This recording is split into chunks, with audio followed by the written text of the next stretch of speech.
চলতি বছরের বর্ষায় শেষ দিকে এসে আকাশে মেঘের ঘনঘটা বেড়েছে। সাগর উত্তাল থাকায় লঘুচাপ চলছে, সেই সাথে বেড়েছে বৃষ্টিপাত।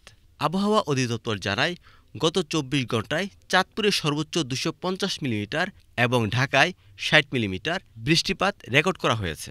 সর্বোচ্চ বৃষ্টি হয়েছে উত্তরবঙ্গে। অতি ভারী বৃষ্টিতে পাহাড়ি অঞ্চলে ভূমিধসের সম্ভাবনা রয়েছে। সমুদ্র তীরবর্তী অঞ্চলে ৩ নম্বর সতর্কতা সংকেত জারি করেছে আবহাওয়া দপ্তর। ২৪ ঘন্টায় যে বৃষ্টিপাত রেকর্ড করেছি, সর্বোচ্চ বৃষ্টিপাত আমরা রেকর্ড করেছি চাঁদপুরে। গত ২৪ ঘন্টা বৃষ্টিপাতের পরিমাণ বিশেষ করে উত্তরবঙ্গতে বেশি ছিল। ঢাকাতে আমরা ৬৯ মিলিমিটার বৃষ্টিপাত রেকর্ড করেছি, যা ভারী বৃষ্টিপাতের মধ্যে পড়েছে। যেহেতু সাগর এখন উত্তাল রয়েছে, সাগরের অবস্থা অনেকটা খারাপ, সেই জন্য আমরা কিন্তু আমাদের যে সামুদ্রিক বন্দরগুলো আছে তাদেরকে আমরা ৩ নম্বর স্থানীয় সতর্কতা সংকেত জারি করেছি। দেশের উত্তরাঞ্চলে এবং ময়মনসিংহ, সিলেট ও চট্টগ্রামে কাল থেকে বৃষ্টি থাকলেও দেশের অন্যত্র বৃষ্টির সম্ভাবনা কম। ভারী বর্ষণ ও পাহাড়ি ঢলে শেরপুর ও ময়মনসিংহের বেশ কিছু অংশে আকস্মিক বন্যার দেখা দিয়েছে। শেরপুরে কমপক্ষে ১১৩টি গ্রাম এবং ময়মনসিংহের দুবাউড়ায় ৫০টি গ্রাম পাহাড়ি ঢল ও বন্যায় প্লাবিত হয়েছে।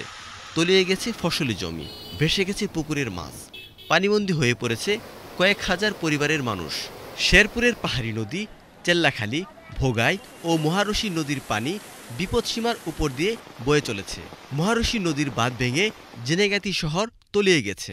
গতকাল সন্ধ্যায় নালিতাবাড়ী উপজেলায় পাহাড়ি ঢলে কমপক্ষে ২ জন মারা গেছেন। শেরপুর এবং তারও উত্তরে যে আমাদের ট্রান্সবাউন্ডারি এরিয়াগুলো আছে, ওইসব অঞ্চলে কিন্তু ভারী বৃষ্টিপাত হয়েছিল। বিদায় আমাদের আভ্যন্তরীণ যে বৃষ্টিপাত এবং সেই সাথে আমাদের দেশের বাইরে যে বৃষ্টিপাতগুলো আছে, যেহেতু ওইখানে কিন্তু পাহাড়ি এলাকা এবং অনেক স্লোপ ওই অঞ্চলটা, বিদায় কিন্তু দ্রুতগতিতে ওই পানিটা আমাদের অঞ্চলে চলে আসে।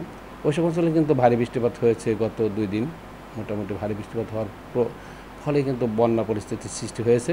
তবে আগামী কাল থেকে মোটামুটি ওইসব অঞ্চলে বৃষ্টির প্রবণতা অনেকটা কমে যাবে।